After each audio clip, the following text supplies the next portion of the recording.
حضرت عیسیٰ علیہ السلام کے ساتھ جہاد بالسیف اور حضرت امام مہدی کے ساتھ جہاد کو کچھ لوگوں نے جھٹلانا شروع کر دیا ہے. کیا یہ صحیح ہے؟ حضرت عیسیٰ علیہ السلام کے ساتھ مل کے جہاد ہوگا, حضرت مہدی کی قیادت میں جہاد ہوگا. یہ تو بخاری مسلم کی صحیح احادیث سے ثابت ہے اور امت کا اجماعی عقیدہ ہے. اس کا انکار کرنا یہ گمراہی ہے. باقی دیکھو, نبی صلی اللہ علیہ وسلم نے جتنی بھی مستقبل کی پیش گوئیاں کی ہیں ان میں کچھ تو پوری ہو چکی ہیں. آپ صلی اللہ علیہ وسلم نے پیش گوئی کی تھی ایک آگ نکلے گی.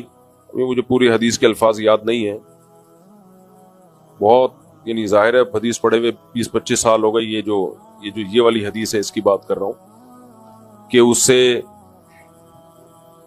اونٹوں کی گردنیں روشن ہو جائیں گی. تو علامہ نووی رحمہ اللہ نے لکھا ہے کہ یہ آگ لگ چکی ہے دنیا میں, ایک بہت بڑی آگ لگی تھی عرب میں. تو یہ نبی صلی اللہ علیہ وسلم کی پیش گوئی پوری ہو چکی ہے آج سے کئی سو سال پہلے. تو ایسے ہی نبی صلی اللہ علیہ وسلم کی جتنی بھی پیش گوئیاں ہیں کچھ پوری ہو چکی ہیں, کچھ پوری ہوں گی.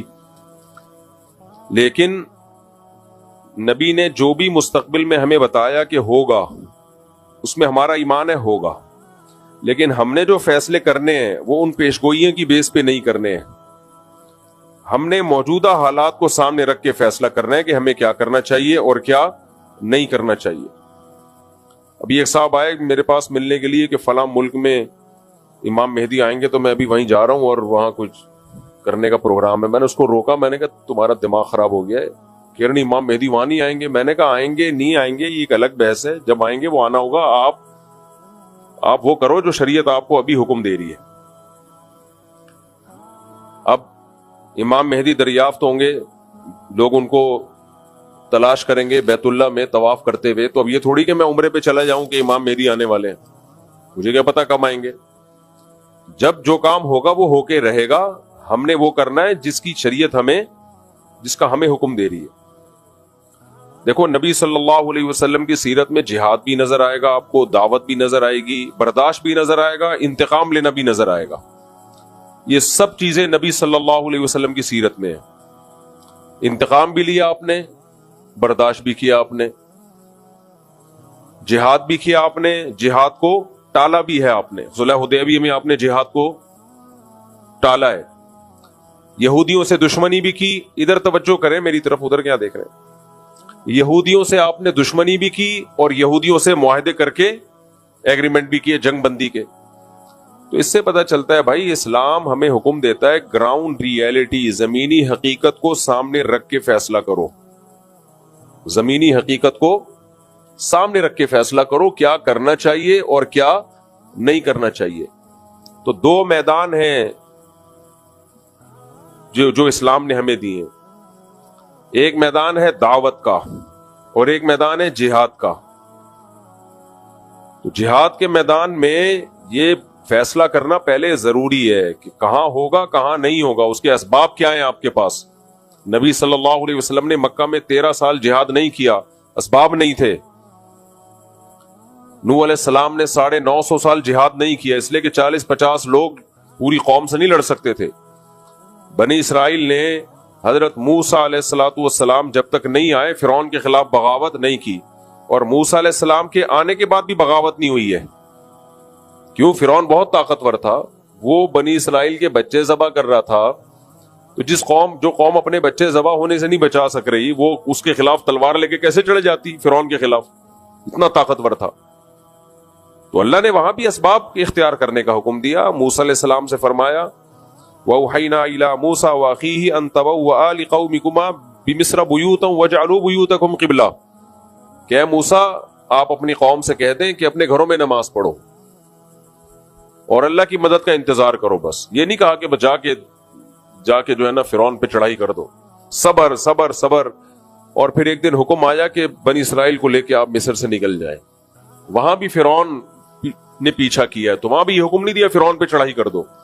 وجہ کیا ہے؟ طاقت کا توازن بولو ہے ہی نہیں, کوئی برابر بھی نہیں ہے نا. کوئی انتہائی طاقتور کے سامنے انتہائی کمزور. ہاں کہیں معجزہ ہو گیا تو ایک الگ بات ہے کہ کمزور کو اللہ نے بہت زیادہ طاقتور پہ غالب کر دیا. یا اللہ نے خود حکم دیا ہو کمزور کو کہ براہ راست کے لڑو, تو پھر تو لڑنے کے علاوہ کوئی آپشن نہیں ہے. جب تک آسمان سے وحی نہیں آ جاتی وہاں پھر اللہ کا حکم یہی ہے, ان یکم منکم مئۃ یغلبوا مئتین, 100 اور 200 کا ریشو کم از کم ہونا چاہیے, آدھی طاقت ہونی چاہیے. آدھی بھی نہیں ہے تو پھر اجازت نہیں ہے لڑنے کی. اتنی طاقت ہو تو جا کے کرو یہ کام, ورنہ آرام سے بیٹھے رہو, اس سے بھی جاؤ گے جو ہے. تو اس لیے اس وقت جہاں جہاد ہے وہاں تو ہے, ہم اس کے منکر نہیں ہیں, لیکن جہاں جہاد نہیں ہے وہاں لڑائی کا میدان گرم کرنے سے مسلمانوں کا نقصان زیادہ ہوگا, مسلمانوں کو فائدہ نہیں ہوگا, کیونکہ تمہارے پاس کچھ ہے نہیں لڑنے کو. تم اپنا دفاع کر لو, بہت بڑی بات ہے. ابھی تو اپنے ملک کو بچا لو بس. اور ہمارے یہاں کہتے ہیں ملک کو ادھر جا کے چڑھائی کر دو. ادھر چڑھائی کرو گے کن میزائلوں سے؟ امریکہ سے میزائل لے کے امریکہ پہ چڑھائی کرو گے؟ امریکہ تمہیں جہاز دے گا اپنے اوپر چڑھائی کرنے کے لیے؟ تو ابھی اپنے ملک کو بچا لو کسی طریقے سے, اس کی سالمیت خطرے میں ہے. ابھی سب سے بڑا جہاد یہی ہے کہ ملک بچا لو آپ.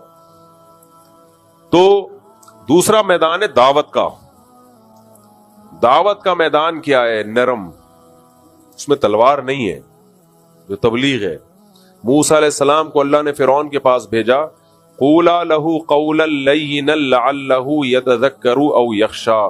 فرعون کے سامنے جا کے بھی آپ نے نرم لہجے میں بات کرنی ہے. تو فرعون سے بڑا ظالم دنیا میں کوئی ہو سکتا ہے؟ اور موسیٰ علیہ السلام سے زیادہ افضل دنیا میں کوئی ہو سکتا ہے؟ اتنے جلیل القدر پیغمبر کو کہا جا رہا ہے کہ ایسے ظالم کے سامنے بات کیسے کرنی ہے؟ بولو, نرم. تو آج ہماری دعوت میں نرمی ختم ہو گئی, دعوت میں نرمی ختم. جو جہاد کی جو میدان میں کرنے کی چیزیں تھیں وہ دعوت کے میدان میں ہو رہی ہیں. اس کو وہ بھی کافر ہے, وہ بے پردہ عورتیں. اب بے پردہ عورتوں میں بیان ہو رہا ہے تو یہ تھوڑی بیان ہوگا کہ تم سب جہنم میں جاؤ گے, سے وہ پردہ تھوڑی کر لیں گی. وہاں تو ادعو الی سبیل ربک بالحکمت والموعظۃ الحسنہ, اس کو تو حکمت سے دین کی دعوت دینی ہے, ان کو تو قریب کرنا ہے دین کی دعوت کے لیے. تو یہ بہت بڑا مسئلہ ہے. اب گھر میں جو شخص دیندار بن جاتا ہے وہ بدتمیز بہت ہو جاتا ہے. گھر میں جو بھائی نمازی پرہیزگار ہوگا وہ کیا ہوگا؟ بدتمیز. تو ماں باپ کہتے ہیں باقی سارے نارمل ہیں, یہ کچھ عجیب سی چیز آ گئی ہے مارکیٹ میں. اس لیے ہمارے حضرت فرمایا کرتے تھے کہ گھر میں جو دیندار بنتا ہے نا, نماز پڑھتا ہے, اس کو اپنے اخلاق بہت زیادہ اچھے کرنے پڑیں گے, بہت زیادہ اپنے اخلاق کو پہ محنت کرنی پڑے گی اس کو.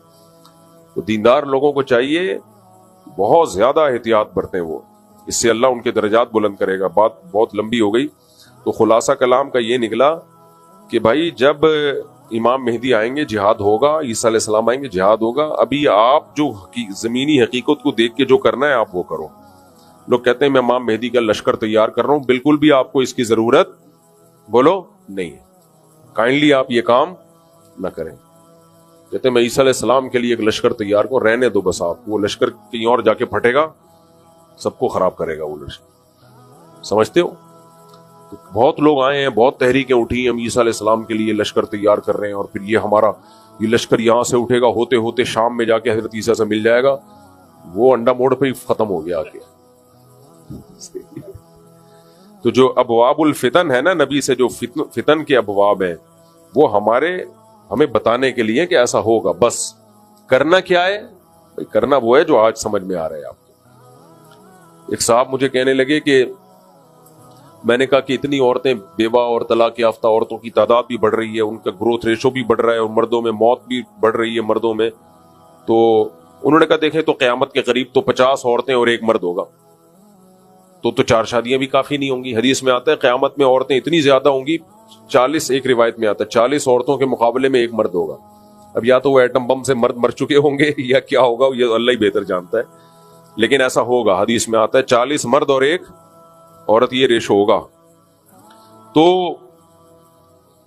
اب میں کہوں کہ جی چونکہ قیامت میں ایسا ہوگا تو پھر تو اب ایک مرد 4 شادیاں بھی کر لے تو عورتیں پوری نہیں ہوں گی, تو کوئی فائدہ ہی نہیں ہے 4 شادیوں کا. ایک صاحب مجھے کہہ رہے تھے فائدہ ہی نہیں ہے, اس لیے تو کیا کریں ہم, تو ایک ہی کرو بس, اب ان کو مرنے دو. اور یا کوئی مفتی آگے فتویٰ دے دے کہ قیامت کے قریب 40 عورتیں ایک مرد ہوں گے, تو اس ایک مرد کے لیے 40 عورتوں سے نکاح جائز ہے. ابھی سے ٹریننگ شروع کر دیں ہم, اس کی تیاری. حکیم لوگ دوائیں ایجاد کرنا شروع کر دیں. بھئی ایک مرد اور 40 عورتیں ہوں گی, تو ایک مرد کو 40 عورتوں سے نکاح تو کرنا پڑے گا نا, تبھی تو عورتیں نمٹیں گی. تو اس لیے ہم ابھی سے تیاری شروع کر دیں, دوائیں کھانا لوگوں کو شروع کر دیں اور فتویٰ دینا شروع کر دیں بھائی 4 سے زیادہ بھی جائز ہے, تو کہ یہ عقل مندی کا کام ہوگا؟ کوئی عقل مندی کا کام. اب اگر کوئی کہے بھائی ابھی جو ہے نا آپ لوگوں کو سمجھائیں, تیار کریں, 4 سے زیادہ شادیاں کریں کیونکہ ایک وقت آنے والا ہے کہ عورتیں اتنی ہوں گی, تو اس کا جواب کیا ہے بھائی جب وہ وقت آئے گا تو اس وقت دیکھا جائے گا. ابھی ہم نے ابھی کے حساب سے اتنی عورتیں نہیں ہیں, ایک کے مقابلے میں 4 بھی نہیں ہیں, تو ابھی کے حساب سے جو ہے نا ہم اس پہ فتویٰ دیں گے, تو مستقبل میں جو ہوگا وہ ہوگا. تو ایسے تو حدیث میں آتا ہے کہ جب قیامت آئے گی نا تو ایک شخص بھی اللہ کا نام لینے والا نہیں ہوگا. اب ہم کہیں چونکہ سب خراب ہو ہی جائیں گے تو لوگوں کی اصلاح کی ضرورت کیا ہے؟ تو بھائی ہم نے تو ابھی اصلاح کرنی ہے, لوگوں کو جہنم سے بچانا ہے. جو ہونا ہوگا وہ جب ہونا ہوگا وہ ہو جائے گا. ہم نے ابھی کو دیکھ کے چلنا ہے کہ ابھی کیا ہوگا. منگنی کے بعد عید اور دیگر موقعوں پر لڑکی کو لڑکے والوں کے گھر کی طرف سے دیے جانے والے تحائف کیسے ہوں؟ یہ منگنی ہی نہیں ہے اسلام میں, تو منگنی کے بعد تحفے کہاں سے ہو گئے؟ خطبہ کا لفظ ہے عربی میں, اور حدیث میں بھی خطبہ کہتے ہیں نکاح کا پیغام بھیجنا. بھائی آپ کو کوئی رشتہ پسند آ رہا ہے, 2 رکعت پڑھ کے استخارہ کیا, سنت استخارہ, اس میں نکلے گا کچھ بھی نہیں, اس میں نکلتا کچھ بھی نہیں ہے. استخارہ ایک دعا ہے, اللہم ان کنت تعلم ان ھذا الامر خیر لی فی دینی ومعاشی وعاقبۃ امری فاقدرہ لی, اللہ مقدر کر دے اگر یہ بہتر ہے. تو بس 2 رکعت پڑھ کے دعا مانگی, اور کرنا کیا ہے جو سمجھ میں آ رہا ہے, جو سمجھ میں آ رہا ہے تو وہ کر لینا ہے. جیسے میں نے جب دوسری شادی کا ارادہ کیا, جہاں میں نے پیغام بھیجا, استخارہ بھی احتیاطاً کر لیا, اور دل میں یہ تھا کہ کرنا تو ہے یہیں پہ, کرنی کہاں ہے, یہیں کرنی ہے, چاہے استخارے میں نو آئے یا استخارے میں یس آئے. وجہ اس کی ہے کہ استخارے میں کچھ بھی نہیں نکلتا, اگر کچھ نکلا تو آپ کا اپنا دماغی تخیل ہے. استخارہ اللہ سے مدد لینے کا نام ہے کہ اللہ اگر یہ بہتر نہیں ہے تو ویسے ہی ہٹا دے بس اس کو. تو یہ ہمارے نبی نے کتنے نکاح کیے. حضرت موسیٰ علیہ السلام کا واقعہ میں 20 دفعہ سنا چکا ہوں. جب مدین گئے تو جن بچیوں کی خدمت کی آپ نے, لڑکیوں کی خدمت کی, ان کے والد نے بلایا, اسی مجلس میں کہا کہ ان میں سے ایک بیٹی کا آپ سے نکاح کرنا چاہتا ہوں, اعلیٰ انت اجرنی 8 حجج, آپ 8 سال بکریاں چلائیں. ہمیں تو نہیں ہے کہ موسیٰ علیہ السلام گئے کمرے میں جا کے استخارہ نکالا انہوں نے, اور 6 مہینے استخارہ نکالتے رہے. فوراً فرمایا ذالک بینی و بینک, قبول ہے. ٹھیک ہے, کیا فرمایا؟ قبول.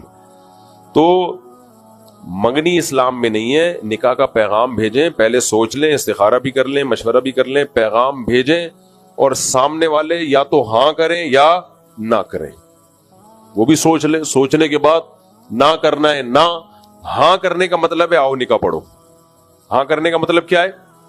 چلو بھائی ہماری طرف سے قبول ہے تو اب یہ تمہاری امانت ہے. رخصتی میں تاخیر ہو سکتی ہے کسی وجہ سے, نکاح میں تاخیر بولو نہیں ہونی چاہیے. رخصتی میں اگر ہے تو بھائی ابھی کوئی مسئلہ ہے, نہیں رخصتی کر پا رہے, نکاح تو پھر جو مردی تحفے تحائف بھیجتے رہے تو منگیتر کچھ بھی نہیں لگتی.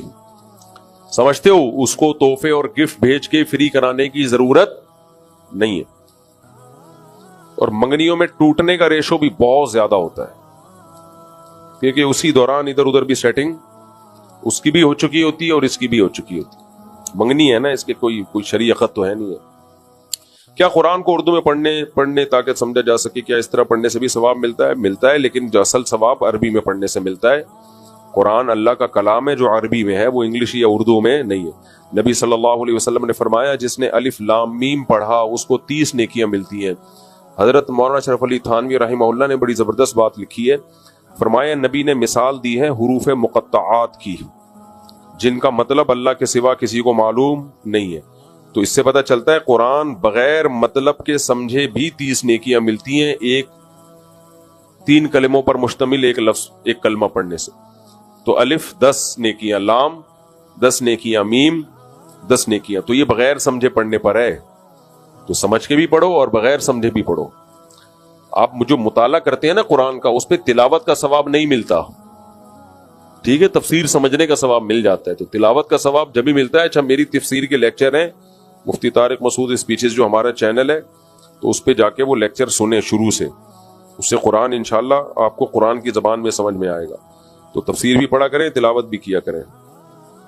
جلی جلی مکمل کر لے میرے بھائی، ہو گیا صلاۃ و تسبیح ہو گیا. کیا غزوہ ہند کا کیا حکم ہے؟ غزوہ ہند کا حکم یہ ہے کہ آرام سے انسان کے بچے بیٹھ کے پاکستان کو بچانے کی کوشش کرو، جب ہونا ہوگا ہو جائے گا. ابھی ملک کی حالت دیکھو، ملک کو بچاؤ. ابھی فی الحال اکنامکلی ملک کو مضبوط کرو. کھانے کو روٹی نہیں ہے لوگوں کے پاس، دھماکے کتنے ہو رہے ہیں. دہشت گرد ادھر، دہشت گردوں کو کچھ ڈاکو آئے تھے، ان کو پکڑ کے اللہ کا شکر ہے لوگوں نے اگلے پچھلے سب گناہ ان کے معاف کر دیے. ابھی یہ کام کرو. پھر کوئی اٹھے گا غزوہ ہند کے نام پہ چندہ کرنا شروع کر دے گا اور پھر تمہیں کہیں لے جائے گا ایسے انلیگل کاموں میں. پھر ایجنسیاں اٹھاتی ہیں، چمڑیاں ادھیڑتی ہیں، پھر مسنگ پرسن بن جاتے ہو، پھر نئے کیسز شروع ہوتے ہیں. آرام سے انسان کے بچے بنو، پڑھائی کرو، نماز پڑھو، روزہ رکھو، تبلیغ میں وقت لگاؤ، لوگوں کو دین کی دعوت دو تبلیغ میں نکل کے، اور ملک کو بچانے کی بات کرو. پیشاب کے قطروں کا گمان ہوتا ہو تو وضو کا کیا حکم ہے؟ گمان سے وضو نہیں ٹوٹتا. پیشاب کا قطرہ نکلنے کا اتنا یقین ہو کہ قسم اٹھا کے کہے کہ میرا پیشاب کا قطرہ نکلا ہے. بعض لوگ کہتے ہیں ہم کنفیوز ہیں، قسم اٹھائیں کہ نہیں اٹھائیں. اس کا مطلب نہیں اٹھا سکتے آپ. 100% یقین ہو پھر وضو ٹوٹے گا. کیا پب جی وغیرہ انہوں نے صحیح ٹائم ویسٹنگ ہے بھائی، برائی ہے یہ، اس کو سے بچاؤ اپنے آپ کو. بس آخری 2 سوال رہ گئے، ابھی ہو گئے. کیا صلاۃ التسبیح مستند عمل ہے؟ صلاۃ التسبیح اختلافی مسئلے مت چھیڑا کرو رمضان میں خاص طور پہ. پھر جب چھیڑتا ہوں تو پھر کمنٹس آنا شروع ہوتے ہیں. پوچھ لیا ہے تو بتا دیتا ہوں. صلاۃ التسبیح پر چند پوائنٹ یاد رکھو. سب سے پہلی بات، کوئی صحیح حدیث اس پر موجود نہیں ہے. کوئی ایک بھی ایسی حدیث نہیں ہے جس کی سند بالکل ٹھیک ہو. لیکن چونکہ بہت کثرت سے حدیثیں ہیں تو محدثین کا اصول ہے کہ ضعیف حدیث تعدد طرق کی وجہ سے حسن درجے کو پہنچ جاتی ہے، قابل قبول بن جاتی ہے. میں نے جب یہ بات کہی نا تو ایک صاحب نے کمنٹس کیے ہوئے تھے، بہت سارے لوگ مل کے جھوٹ بولیں تو کیا وہ سچ ہو جائے گا؟ بھائی بہت سارے لوگ مل کے جھوٹ نہیں بول رہے. ضعیف حدیث موضوع من گھڑت نہیں ہوتی. اگر راوی کا جھوٹا ہونا ثابت ہو جائے نا تو وہ حدیث ضعیف نہیں کہلاتی، وہ تو موضوع من گھڑت کہلاتی ہے. تو ضعیف کا مطلب یہ ہے کہ راوی میں کچھ سقم ہے، اس کی میں ابھی ڈیٹیل میں نہیں آتا، تو اس کی وجہ سے یقین نہیں ہے. لیکن جب بہت سارے طریقے طرق سے وہ حدیث ثابت ہوگی تو محدثین کا اصول ہے کہ وہ درجہ حسن تک پہنچ جاتی ہے. تو اسی بیس پر جمہور علماء کا مذہب یہ ہے کہ اگرچہ صلاۃ التسبیح پر کوئی صحیح حدیث موجود نہیں ہے، لیکن چونکہ اتنے طریقوں سے، اتنی سندوں سے مروی ہے تو اس میں قابل قبول ہے، لہذا اس پر عمل کرنا چاہیے. لیکن بعض علماء کا موقف یہ ہے کہ یہ اصول تو اپنی جگہ درست ہے کہ بہت ساری ضعیف حدیث ہوں گی تو وہ عمل حسن کو پہنچ جاتا ہے، وہ حدیث حسن ہوتی ہے، وہ قابل قبول ہوتی ہے، اس سے شرعی مسئلہ بھی ثابت ہو جاتا ہے.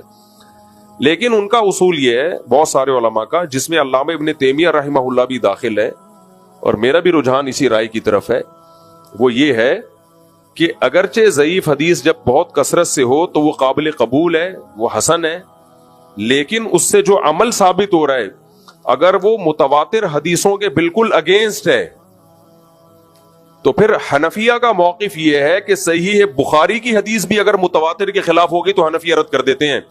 تو حسن کو کیسے قبول کیا جائے؟ تھوڑی گاڑی بات ہو گئی، اوپر سے گزر گئی ہو. ان کو عربی میں سمجھائیں آپ میں کیا کہہ رہا ہوں. بس مکمل. السلام علیکم. جلدی جلدی. ہاں پہنا دو پہنا دو پہنا دو پہنا دو. اپنا لیپ ٹاپ بھیجنے کے لیے اس کو کیا ہو گیا بھائی؟ لیپ ٹاپ میں نے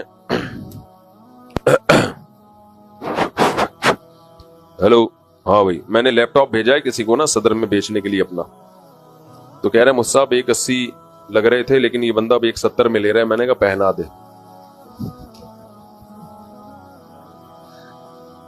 پہنا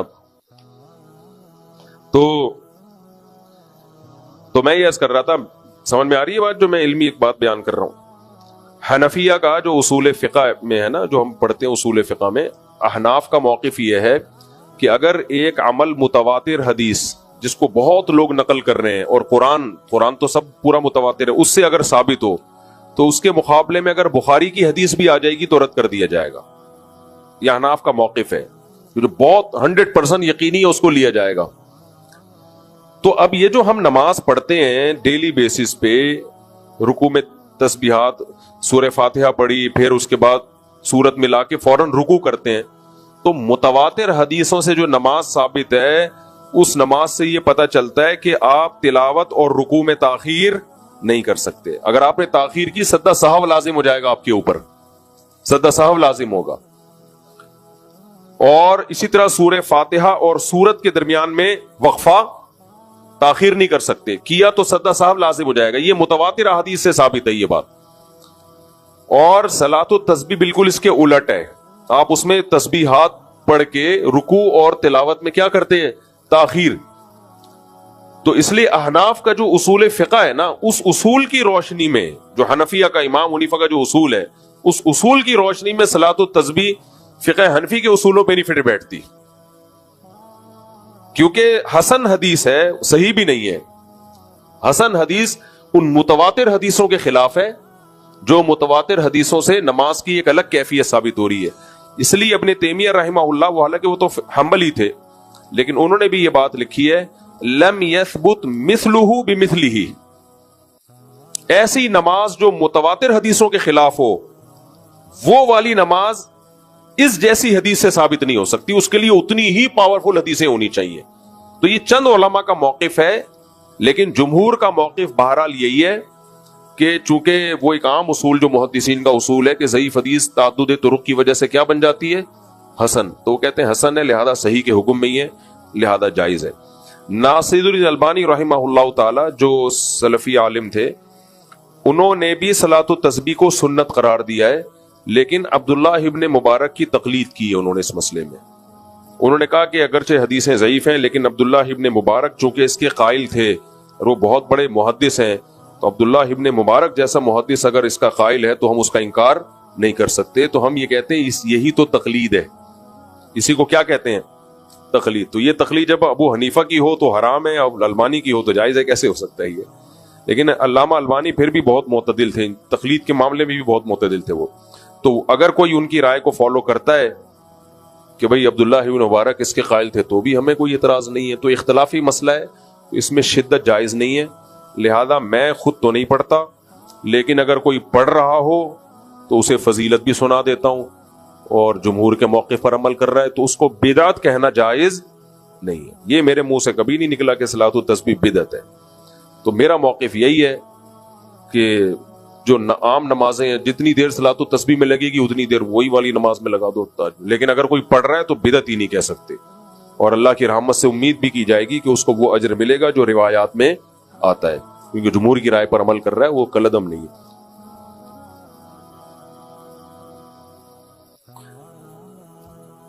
بچی کا نام آپ 2-4 نام بتائیں، ان میں سے ایک سیلیکٹ کر کے بتا دیتا ہوں میں. صالحہ اور نسیمہ، عجیبہ، عجیب و غریبہ، عظیمہ. عظیمہ تو ٹھیک ہے، صالحہ سب سے اچھا نام ہے. صالحہ نیک، پرہیزگار، یہ ٹھیک. آپ کے پیدا ہوئی بچی؟ بیٹے کے؟ تو آپ کی جوانی پہ رش کر رہا تھا میں. تو عربوں میں اس عمر میں بچے پیدا ہو رہے ہوتے ہیں، اور آپ دادا بن رہے ہیں. دادا بھی بنے اور ابا بھی بنے آپ. اللہ تعالیٰ نے اس میں کھانے پینے میں جو حلال چیزیں ہیں نا، گوشت میں جو حلال، ان کا بھی ایک اصول ضابطہ بیان کیا. آج یورپ امریکہ لوگ جاتے ہیں غیر مسلم میں، سب چھوڑ چھاڑ دیتے ہیں، جو آیا کھا لیا، بسم اللہ پڑھ کے کھا لو، سب حلال ہے. ایسا نہیں ہے بھائی، بہت بڑی ٹینشن ہے غیر مسلموں میں حلال حرام کی فکر. تب پاکستان پھر ہمیں نعمت لگتا ہے، وہاں دیکھنا پڑتا ہے ہر چیز پہ. تو اللہ نے فرمایا حرمت علیکم المیتہ، ہر طرح کا مردار، الف لام کا ترجمہ بنے گا ہر طرح کا مردار تم پر حرام. جو جانور اپنی موت مر جائے، یعنی جس کو ذبح نہ کیا جائے، وہ سب کیا ہیں؟ مردار. حدیث میں اس سے 2 چیزوں کو مستثنی کیا ہے. احلت لنا میتتان السمک والجراد. آپ صلی اللہ علیہ وسلم نے فرمایا 2 چیزیں، 2 مردار حلال ہے ہمارے لیے، ایک مچھلی اور ایک ٹڈی. وہ نہیں جو کھیتوں کو چٹ کر جاتی ہے ٹڈی، یہ حلال ہیں دونوں مردہ ہونے کے باوجود، یعنی ذبح نہیں ہوتے. یہ امام حنیفہ نے اسی سے استدلال کیا کہ سمندر میں صرف کیا حلال ہے؟ مچھلی. ٹھیک ہے اختلافی مسئلہ ہے, لیکن اس میں امام ابو حنیفہ کا موقف بہت مضبوط ہے. آج لوگ فوراً کہہ دیتے ہیں کہ کیکڑا حرام ہے, اس کی کیا دلیل ہے؟ ایک ایک چیز کو پکڑ کے شریعت نہیں بتائے گی یہ بھی حرام ہے, یہ بھی حرام ہے, یہ بھی حرام ہے, یہ بھی حرام ہے. ایسا تھوڑی ہے, اصول اور ضابطے بیان کیے جاتے ہیں. اور وہ جو قرآن مجید کی آیت ہے احل لکم صید البحر وطعامہ, کہ سمندر کا کھانا اور اس کا شکار تمہارے لیے حلال ہے, اس آیت کا سیاق و سباق دیکھیں آپ. وہ احرام کی پابندیوں کو بیان کیا جا رہا ہے کہ جب تم احرام کی حالت میں ہو تو خشکی کا شکار تمہارے لیے حرام ہے, سمندر کا شکار تمہارے لیے حلال ہے. تو اس کا مقصد یہ نہیں ہے کہ سب کچھ حلال ہے, اس کا مقصد ہے کہ احرام کی پابندیوں کی وجہ سے جو شکار حرام ہوتا ہے اس کا وہ صرف خشکی کے جانوروں پر اس کا اطلاق ہوتا ہے, سمندر اور پانی کے جانوروں پر اس کا اطلاق نہیں ہوتا. ورنہ اگر اس آیت کا یہ مطلب ہوتا کہ سمندر کی ہر مخلوق حلال ہے تو پھر سب سے بڑا سوال یہ ہے کہ صحابہ تابعین میں کوئی ایک ضعیف روایت بھی نہیں ملتی کہ کسی صحابی نے یا تابعی نے مچھلی کے علاوہ کسی چیز کو کھایا ہو. کہیں بھی نہیں ملتی ہے, کسی حدیث میں نہیں ملتا کہ کسی صحابی نے کیکڑا کھایا ہو. حالانکہ وہ لوگ شکار پہ جاتے تھے, اور ویسے بھی عرب تو 3 طرف سے پانی میں ڈوبا ہوا ہے, جزیرہ ہے, جو پانی کے علاقے ہوتے ہیں وہاں تو بہت کھائی جاتی ہے مچھلی, تو ہمیں کہیں نہیں ملتا. تو یہ بہت بڑی دلیل ہے امام حنیفہ کی کہ سمندر کی صرف مچھلی حلال ہے. پھر وہ مچھلی ہو, بھلے ویل مچھلی ہو, وہ ایک نے پھینک دی لمبی کہ ویل مچھلی فقہ حنفی میں حرام ہے, اپنی طرف سے پھینکتا رہتا ہے بیٹھ کے, کوئی حرام نہیں ہے بھائی, خود ہی پھینکتا ہے کہ ویل مچھلی فقہ حنفی میں حرام ہے. پھر نیچے لوگوں نے اوپر نیگیٹو کمنٹس کیے ہوتے ہیں حنفیوں کو, دیکھو ابے تو پوچھ تو لو کسی حنفی عالم سے کہ حرام ہے بھی کہ نہیں ہے. جب مچھلی ہے تو کہاں سے حرام ہو گئی؟ خود منہ سے پھوٹ بھی رہے ہو مچھلی اور اس کو حرام بھی کہہ رہے ہو. تو مچھلی ہو تو ایک سوال تو یہ پیدا ہوتا ہے کہ اگر ہر قسم کی مخلوق حلال ہے تو پھر صحابہ نے سے ثابت کیوں نہیں ہے؟ دوسرا اس سے بھی بڑا سوال ہے کہ سمندر میں ایسا ایسا گند نکلتا ہے نا کہ وہ چائنا والوں کے علاوہ کوئی بھی نہیں کھا سکتا. پھر تو مگرمچھ بھی حلال ہوگا, پھر تو کچھوا بھی حلال ہوگا, مگرمچھ کے انڈے بھی حلال ہوں گے, کچھوے کے انڈے بھی حلال ہوں گے. آپ کہہ سکتے ہو کچھوا تو خشکی کا جانور ہے, تو میں خشکی کے کچھوے کی بات نہیں کر رہا, پانی کے کچھوے کی بات کر رہا ہوں. آپ کہہ سکتے ہو بھائی کچھوا پانی کے علاوہ باہر بھی رہتا ہے, مگرمچھ پانی کے علاوہ باہر بھی رہتا ہے. زیادہ ٹائم کچھوا اور مگرمچھ وہ پانی میں گزارتا ہے, تو ایسے باہر تو کیکڑا بھی آتا ہے. پھر تو پانی کی مخلوق اسے کہا جاتا ہے جو زیادہ ٹائم پانی میں گزارے, کم ٹائم پانی سے باہر. میں ابھی افریقہ 3 یا 4 چکر تھا, جنگلوں میں ہی رہا ہوں. میں مگرمچھوں کو صبح سے لے کے شام تک ترستا تھا کہ تھوڑا سا باہر نکلا تاکہ ہم بھی تیری زیارت کر لیں. بہت تھوڑے ٹائم کے لیے باہر آتے ہیں, زیادہ ٹائم یہ کس میں گزارتے ہیں؟ پانی میں گزارتے ہیں. تو اس لیے صرف یہ کیکڑے کا مسئلہ نہیں ہے, اور ہم اس اختلافی مسئلے میں شدت نہیں کرتے, لیکن ہم اس لیے یہ اتنی مضبوطی سے بیان کر رہے ہیں کہ یہ ہمیں بے وقوف سمجھتے ہیں. پہلے زمانے میں جب اختلافی مسئلہ بیان ہوتا تھا تو کیسے ہوتا تھا؟ امام شافعی کیسے بیان کریں گے بھائی میری رائے میں یہ کیکڑا حلال ہے؟ شوافع اس طرح بیان کرتے ہیں, ابو حنیفہ رحمہ اللہ کی رائے میں یہ جائز نہیں, ان کے یہ دلائل ہیں, ہمارے یہ دلائل ہیں, ختم.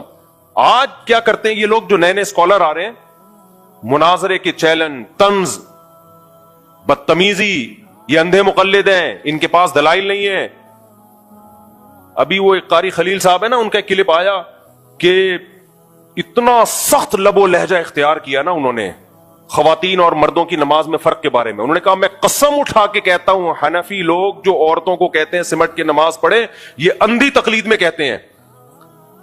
چلو ہم اندھی تقلید میں کر رہے ہیں, ابو حنیفہ کیوں قائل ہیں عورتیں سمٹ کے نماز پڑھیں؟ وہ بھی اندھی تقلید میں.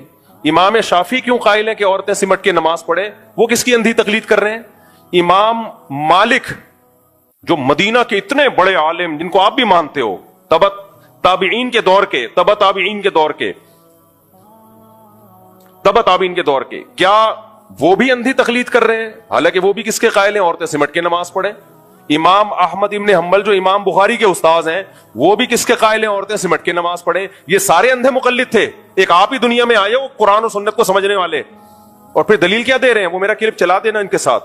مجھے قاری خلیل سے ذاتی بغض نہیں ہے, آپ اختلافی مسئلہ آپ کی اگر رائے ہے تمیز کے دائرے میں بھی بیان کر سکتے ہو, لیکن یہ لوگ ایسے بیان کرتے ہیں کہ قرآن و سنت ان پہ اترا ہے, باقی پوری امت ہزاروں سال سے صدیوں سے گھاس کھا رہی تھی, کسی کو قرآن و سنت سمجھ میں آیا ہی نہیں ہے, ان پہ نازل ہوا ہے. یہ ہے جو ہمیں سمجھائیں گے غلط مسئلہ اور اتنے کانفیڈنس کے ساتھ. اور دلیل کیا دی ہے؟ پہلے تو الزام لگائیے اندھے مقلد ہیں, اور دلیل کیا دے رہے ہیں کہ نبی صلی اللہ علیہ وسلم عورتوں کے بھی نبی تھے اور مردوں کے بھی نبی, تو جیسے نبی نے نماز پڑھی ہے عورتیں بھی ویسے ہی نماز پڑھے. دلیل سمجھ میں آئی؟ تو نبی نے تو سمٹ کے سردہ نہیں کیا, تو عورتیں بھی سمٹ کے سردہ نہیں کریں. قاری خلیل صاحب, میرا آپ سے سوال یہ ہے کہ پھر حج بھی عورتیں ایسے کریں جیسے نبی نے کیا ہے؟ نبی عورتوں کے بھی پیغمبر ہے, مردوں کے بھی ہیں, تو نبی نے تو زور سے لبیک کہا ہے. آپ کوئی صحیح حدیث دکھا دو جس میں عورت کو آہستہ لبیک کہنے کا حکم ہو, کوئی دکھا دو. آپ کہہ سکتے ہو عورت کی آواز کا پردہ ہے, اس پہ کوئی صحیح حدیث دکھا دو کہ عورت کی آواز کا پردہ ہے, ٹھیک ہے نا, ہم مان جائیں گے. آپ اس پہ بھی کوئی حدیث دکھا دو. دوسری بات یہ کہ نبی صلی اللہ علیہ وسلم صفا مروہ میں دوڑے ہیں, کوئی صحیح حدیث دکھاؤ جس میں نبی نے عورتوں کو صفا مروہ میں دوڑنے سے منع کیا ہو. ایک بھی حدیث نہیں ہے. حضرت عائشہ کے ایک قول ہے, وہ بھی ضعیف, اور وہ بھی تو حضرت عائشہ کا قول ہے نا, نبی کا حکم تھوڑی ہے, اور وہ بھی ضعیف سند ہے, حضرت عائشہ سے ثابت نہیں ہے, وہ صحیح سند سے نہیں ہے. آج اگر کوئی آپ ہی کے مسلک کا اٹھ کے مولوی فتویٰ دیتا ہے کہ عورتیں صفا مروہ میں دوڑیں گی, اور اس لیے بھی دوڑیں گی کہ حضرت ہاجرہ کیا تھیں؟ عورت تھیں, وہ تو دوڑی تھیں, اور دلیل میں پھر احناف تو کھڑے ہو جائیں گے نا, شافی, حنفی, مالکی اور حنبلی, یہ سارے کھڑے ہو جائیں گے, بولیں گے نہیں بھائی یہ چاروں فقہ اس پر متفق ہیں کہ عورت چلے گی دوڑے گی نہیں. آپ کہو گے اصل میں یہ اندھی تقلید کر رہے ہیں, یہ نبی صلی اللہ علیہ وسلم کو صرف مردوں کا پیغمبر مانتے ہیں, عورتوں کا نہیں مانتے. تو کیا یہ آپ کی بات صحیح ہوگی؟ اگر صحیح ہوگی تو پھر آپ یہ فتویٰ دیں کہ عورتیں دوڑیں گی چلیں گی نہیں, اور ناصر البانی نے تو دے بھی دیا فتویٰ کہ دوڑیں گی چلیں گی نہیں.